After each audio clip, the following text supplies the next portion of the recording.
So what's my fastest way around it? If we can shift that to realize communication is fast.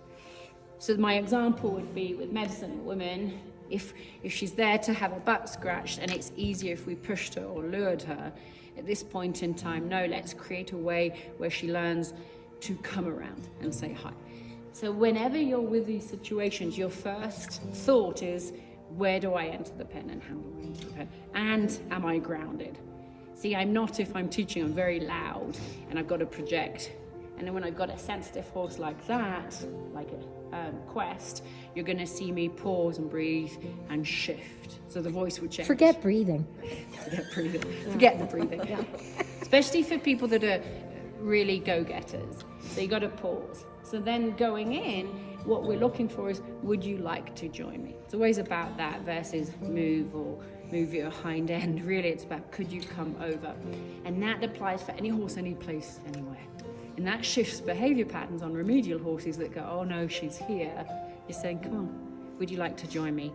And the eyes are dragged, so you draw them. So with humans, we snap eyes. We go from there to there, we snap them. And horses drag eyes. So they don't go A to B, they drag.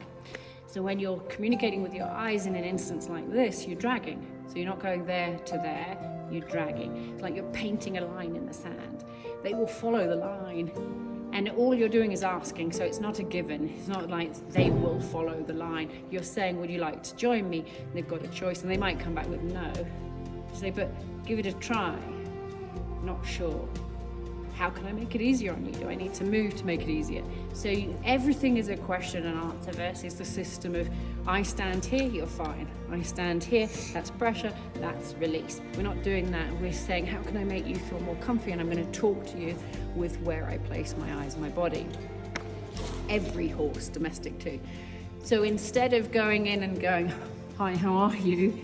Which would be bold and they get immune to that and they'd be fine with it, to actually say, hi, would you like to come? Great, may I say hi? And when we go to pet, it won't be, hey, I'm petting you. It would be, may I? And if they come towards you, I'll pet you. And if they say no, you go, well, let me see, maybe I should do it here instead. Would you feel comfy here versus here? So as you're moving, it's called through oil, you're moving through oil to see what response you're getting. And there will be time to say, no, face up, I'm going to pet you here. There is a time to do it when they go, no, and you say, face up, it will feel good. But other times you're asking. Everything's information as well, which also then means, tell me, have you been hit? Because if I don't go like that and you move, you've told me you've been hit. Okay, so I'm going to help you. I might help you through touching you here, but I won't avoid touching you there. I might tell you, hold on a minute, look me in the eye, I'm not going to hurt you, let me prove it to you. So you're gauging every step of the way, how do I need to behave, what energy do I need to have, where's my weight, where's my eyes, and then you start to get those changes where I could put the horseman's rope on her, because she thought if I was petting her and put it on, she went, you're just trying to get the rope on, you're not connecting. And I backtracked and went to, actually I do want to connect, but I also want to show you don't need to be frightened of me. You're loose in 100 by 200. You've got so many choices, but I'd like you to choose me. That means my energy's dialed back. It's not bold. My eyes are soft to acknowledge your try. My movements will go at a speed that you can respond. I'm not going to outwit you. And I'm not looking to make sure you're distracted, so I put it on. I want you to look at me, and I'm going to ask where on your neck is appropriate. And would you like to come? Every single thing. Would you like to come? Do you see this as a reward? Because if you don't, you're not going to come very long. You're going to bolt back. So what do I need to do to motivate you? You're looking at that too. What is your motivation? With her, the motivation will be that you leave with Quest. And that's a normal thing with a wild horse. If we translate that to human psychology, we're saying that we're doing advance and retreat, face up and retreat, right? In her mind, she's controlling your feet. She realizes, when I face up, this human leaves. Great, I win. Because in her world, at this time, there's no advantage that you stay. So she knows if I turn away, this thing's staying, but if I face up, she leaves. So I will now start facing up when you enter, because then you'll never come in. And then we have to bridge the gap to go, actually you faced, and I'll say thank you, but could I bridge the gap even closer? And I'm going to press the envelope to see how close I can get, because otherwise the wild horse will always keep that distance. And they go, I've trained you well. I can take the carrot and you'll leave. But we would say, I get you, and I'd like to bridge the gap even closer with you, because I want a true relationship built on trust, not on bribery. So you're going to see all of that with the wilder ones, and facing up's a key, not only because we need it as part of facing up to stay with us, we want them engaged looking at us. We want them to want to be with us. We want them to learn to try. We want them to speak to us, so we won't shut them down. The challenge on it, 2 challenges. One is you've got to identify very quickly how that horse thinks. You've got to identify their personality very quickly and be fluid. You can go in with an idea, but you can't be attached to it. So if you go in going, I'm going to halter and groom, and you're so focused, they might say no. Or I'm going to teach you to pick up feet. Well, what if she's offering yielding instead? You take yielding.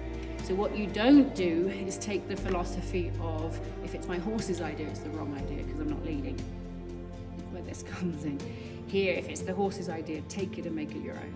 That's the big thing. If they offer to lean in, well, maybe we'll walk them. If they want to walk, let them walk at this point in time and create fluidity. So whatever they offer, you're going to watch for that and shape it the way we would require in our world. And thus you're bridging the gap between their world and ours. You're looking at what they see as a release, passive, etc., eyes down, pause. They are all releases, but what does your horse like the most?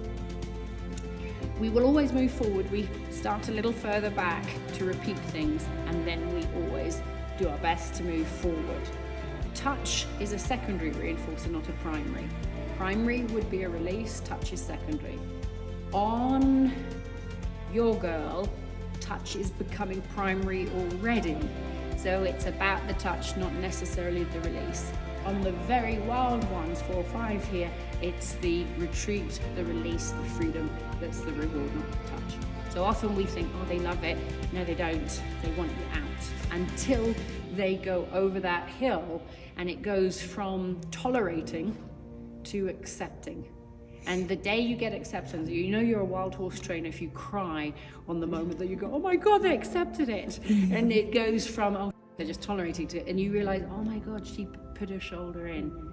She asked for that. And you get the tears to go, wow, we're in this together. But like this morning when they were brought in, and the ones, don't you think it was successful from yesterday's that they came up to you instead of running away from you? Huge. They came up. I mean, Corinne butted me in the back. And it's the difference. Monty Roberts still has the best saying. He says, if all learning is 1 to 10, the most important part of learning is 0 to 1. And that's the thing. We're putting the 0 to 1 on here, which means if we do this well, it goes with them for life. And that also is a big piece where others might say, this is slower, this is not slower. By day 7, we'll be as far as everybody else, but we'll be solid. We're creating a foundation that goes for life, where they want to be with you. I think you got one that may want to come up to be with you. What about me? I know, it is.